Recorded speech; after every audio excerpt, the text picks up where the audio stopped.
Hitler, master of organized insanity. Hitler, Sarah Rain. Augustus, Chad Slawwell, narrator 1, Victoria Weinbrunner, narrator 2, Paige Ginneman, filmer Lindsay Cavan, technical help, Tommy Lynn Rains.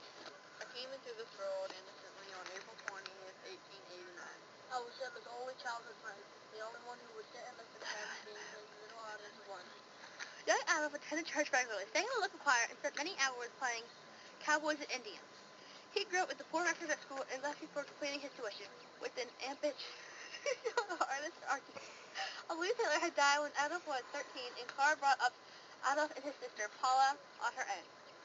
When the postmaster asked me one day what I wanted to do for a living and whether I wouldn't like to join the post office, I replied it was my intention to become a great artist. I recalled Hitler as a shy, recent young man, yet he was able to burst into historical fits of anger towards those who discarded him. Clara Hitler died from cancer when Adolf was 19. She held in love and affection by Hitler. Her Jewish doctor, Edward Bluch, later recalled, I have never witnessed a closer attachment. Hitler carried her picture with him down to the last days in the bunker. So I went to Germany, and when World War I began in 1914, I volunteered for service in the German army. I was twice dedicated for bravery, but only rose to the rank of corporal. When World War I ended,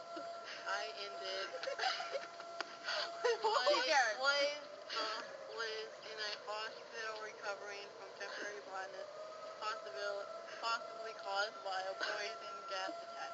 In 1920, Hitler joined the National Socialist German Workers' Party. The Nazis called the Germans, even those in other countries, to unite into one nation. They called for a strong central government, and they called for a cancellation of the bureaucracies.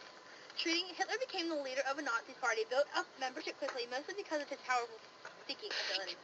While in prison, he wrote the volume of Mein Kampf. It was partly an autobiography book, although filled with the glorified history, self-serving half-truths, and all light fulfilled. Hitler, I believe people choose to follow me because I was a strong extremist patriot, and this is what Germany thought they needed. They thought that Germany was going to fail under the Wetmer government, and they needed a strong dictator to get them back on their feet. People were so afraid of me as they knew what and the Nazi Party could do to them. Hitler killed many millions of people, not just Jews. Jews just happened to be one of the largest groups of people, and he saw that he and his following killed in Europe.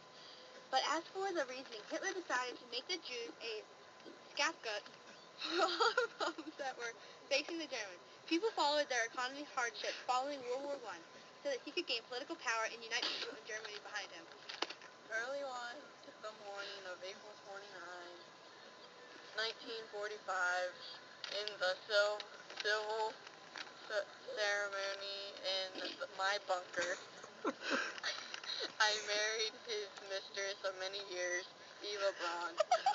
In the final hours of his life, Adolf Hitler hastily dictated a political testament that he left for the German people. The document was little different from many speeches and articles he had written before. After causing the destruction of huge areas of Europe, demanding the sacrifice of millions of lives in pursuit of his political ambitions, and ordering the murder of millions of others, Hitler showed no remorse. Instead, he blamed the Jews for the war he himself had started. The next day, a little after 3:30 p.m., they bit into a thin glass of cyanide. As he did so, Hitler also shot himself in the head with the 7.65 mm Walther pistol. There is footage from May 1945 of Soviet troops searching for Adolf Hitler in the ruins of Reich Chancellery in Berlin. In an adjacent garden near the emergency exit to Hitler's bunker lies the charred bodies of the propaganda minister Dr. Joseph Goebbels and his wife Magdalena. The bodies of their 6 children were in the bunker, being ordered by their mother. So history saw Hitler's publicity fill as he handfuled the remains of the Nazis troop uneasily in his underground study on April 30th, 1945. Surveyed, he still warm remains slouched on the couch, blood tickling from the staggering lower jaw and the gunshot wound in his right temple, and sniffed with the bitter almond smell hanging in the air. Wrapped with a gray army blanket, he was carried up to the shell hanging in the air. Shell blast.